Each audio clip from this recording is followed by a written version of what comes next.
গাজীপুর মহানগর police জিএমপির commissioner Mohammad Nazmul Karim Khan থাকেন ঢাকায়। প্রতিদিন গুলশানের বাসা থেকে আসেন গাজীপুরে, ফেরেনও একইভাবে। যাওয়ার সময় টঙ্গীর কলেজ গেট এলাকায় উড়াল সড়ককে একমুখী করে দেওয়া হয়। এ সময় গাজীপুর থেকে ঢাকামুখী লেন বন্ধ হয়ে যায়। কমিশনারের ফেরার সময় একইভাবে একমুখী করে দেওয়া হয় গাজীপুরের ভোগড়া এলাকার উড়াল সড়ক। তখন গাজীপুরমুখী চলাচল বন্ধ থাকে। বিষয়টি সরেজমিনে দেখার জন্য 14 আগস্ট সকালে গাজীপুরের দিক থেকে ঢাকামুখী যাত্রা শুরু করে প্রথম আলো। এ সময় টঙ্গী কলেজ গেট এলাকায় উড়াল সড়কের মুখে গাড়ি আটকে দেয় পুলিশ। কারণ জানতে চাইলে দায়িত্বরত 2 ট্রাফিক পুলিশ সদস্য রফিকুল ইসলাম ও শহীদুল ইসলাম বলেন, কমিশনার স্যার ঢাকা থেকে আসবেন এখন, তাই গাড়িগুলোকে উড়াল সড়কে উঠতে দেওয়া হচ্ছে না। স্যার গাজীপুরে ঢুকলেই ঢাকাগামী উড়াল সড়ককে সব ধরনের গাড়ি চলাচলের জন্য উন্মুক্ত করে দেওয়া হবে। এই বিষয়টি উঠে এসেছে পুলিশের এক অভ্যন্তরীণ প্রতিবেদনেও।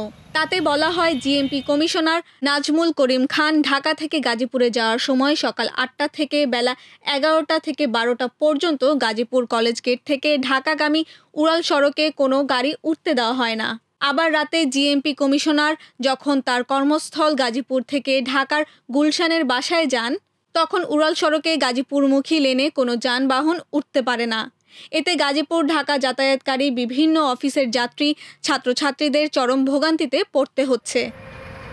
জিএমপি কমিশনার মোহাম্মদ নাজমুল করিম খানের সঙ্গে 14 আগস্ট ও 19 আগস্ট 2 দফা কথা হয় প্রথম আলোর। তিনি বলেন, সিম্পল কথা, আমি শুধু গাজীপুরে গেলেই ডিস্টার্ব হয়। সচিব ও উপদেষ্টা মহোদয়রা ঢাকায় যে প্রোটেকশন নিয়ে ঘোরাঘুরি করেন, তাতে ডিস্টার্ব হয় না? আমার তো ওখানে বাসা নেই। কমিশনারের তো একটা বাংলো থাকার কথা ছিল, তাই না? বাংলো বানায় দিতে বলেন, আমি ওখানে ফ্যামিলি নিয়ে চলে যাব।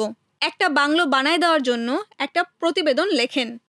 নাজমুল করিম খান জিএমপি কমিশনার পদে নিয়োগ পান 2024 সালের 11 নভেম্বর। চলতি বছরের 1 মে বাংলাদেশ পুলিশ সার্ভিস অ্যাসোসিয়েশনের সভাপতি হন তিনি। এদিকে জিএমপি কমিশনার যে গাড়িতে চড়ে যাতায়াত করেন, সেই গাড়ি নিয়েও প্রশ্ন উঠেছে। নতুন সাদা রঙের গাড়িটি সরকারি নাকি ব্যক্তিগত, সেটাও পরিষ্কার নয়। গাড়িতে রেজিস্ট্রেশনের পূর্ণাঙ্গ কোনো নম্বর দেখা যায়নি। এই বিষয়ে পুলিশের অভ্যন্তরীণ এক প্রতিবেদনে বলা হয়, জিএমপিতে মোহাম্মদ ইব্রাহিম খান উপকমিশনার থাকাকালে বর্তমান কমিশনারের জন্য একটি গাড়ি কিনে দেন। গাড়িটির রং সাদা। গাড়িটির নম্বর প্লেটে ঢাকা 694 লেখা রয়েছে।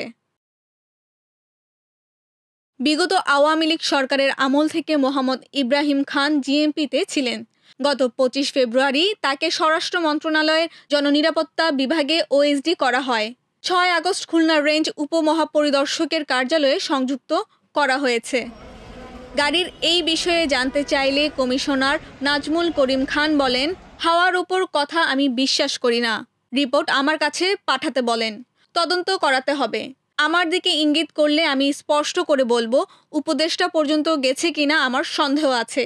আমাকে দিয়ে থাকলে ওদিকে নিশ্চয়ই ম্যানেজ করেছে। এ বিষয়ে তদন্ত করে না কেন?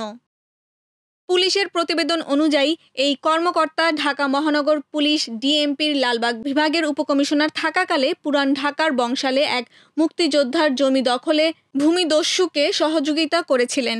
এমন অভিযোগে তাকে 2019 সালের 11 সেপ্টেম্বর সাময়িক বরখাস্ত করা হয়েছিল। পরবর্তী সময়ে তিনি গাজীপুরে বদলি হন। তবে কেবল কমিশনাররাই নন, গাজীপুর মহানগর পুলিশের আগের কমিশনারদেরও কেউ কেউ ঢাকায় থাকতেন। তখন সামগ্রিক রাজনৈতিক ও আইন শৃঙ্খলা পরিস্থিতি অপেক্ষাকৃত স্থিতিশীল ছিল।